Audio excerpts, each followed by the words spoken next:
Doctor Gyanashree Bora অসমৰ এগৰাকী অতি সুখ্যাতি থকা আৰু সুখ্যাতিৰে তাই পৰীক্ষাত উত্তীৰ্ণ হোৱা গোৱালপাৰা কলেজৰ কেমিষ্ট্ৰি বিভাগৰ ৰসায়ন বিভাগৰ তেখেত এগৰাকী অধ্যাপিকা আৰু ডক্টৰ জ্ঞানশ্ৰী বৰাই সিদ্ধান্ত লৈছে যে তেখেতে দেশমাতৃৰ কাৰণে নিজৰ কলেজৰ চাকৰিটো এৰি দিব আৰু ৰাইজৰ দলৰ হৈ তেওঁ গোটেই জীৱন অসমবাসী ৰাইজৰ কাৰণে সেৱা আগবঢ়াব। মোৰ কাৰণে সেইটো বস্তু বহুত চিন্তনীয় বিষয় এটা যে এগৰাকী অত্যন্ত প্ৰতিভাশালী অধ্যাপিকাই নিজৰ চাকৰি এৰি ৰাইজৰ দলত সোমাই ৰাইজৰ দলৰ পৰা তেওঁ অসমৰ সেৱাৰ কাৰণে কাম কৰিব খুজিছে। এইটো এটা সঁচাকৈ আজিৰ যুগত এটা দুৰ্লভ এটা মানে চিন্তা কৰিব নোৱাৰা এটা সাংঘাতিক ধৰণৰ এটা সিদ্ধান্ত। মই ভয় খাইছোঁ যে তাই যি দৃঢ়তাৰে সৈতে যি আশা লৈ এনেকৈ সমাজ সেৱা কৰিবলৈ আহিছে, দেশ সেৱা কৰিবলৈ আহিছে, তো সেই আশা যেন তাই পূৰণ কৰিব পাৰে।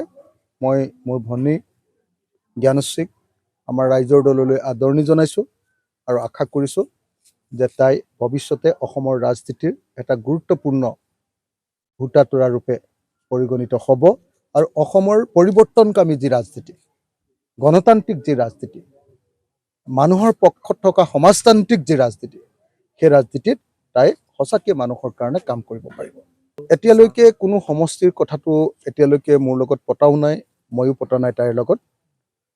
তাইৰ মনটো হ'ল যে তাই দেশ সেৱা কৰিব খোজে, চাকৰিক লৈ তাই ব্যস্ত থাকিব নোখোজে, দৰকাৰ হ'লে নাখাব কিন্তু দেশৰ কাৰণে কাম কৰিব।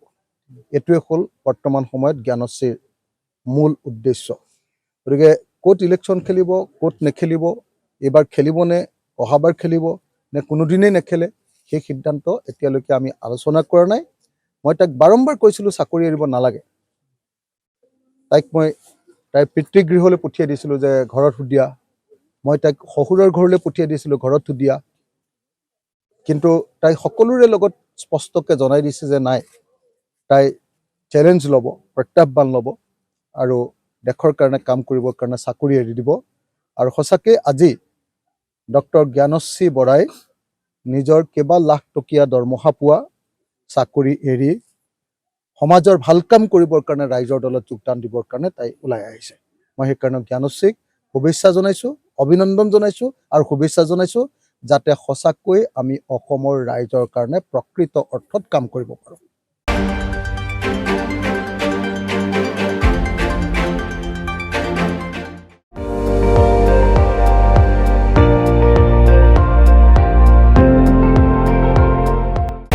আপুনি চাই আছে ND24, সৰ্বশ্ৰেষ্ঠ নহয় সৰ্বোত্তমৰ দৌৰ।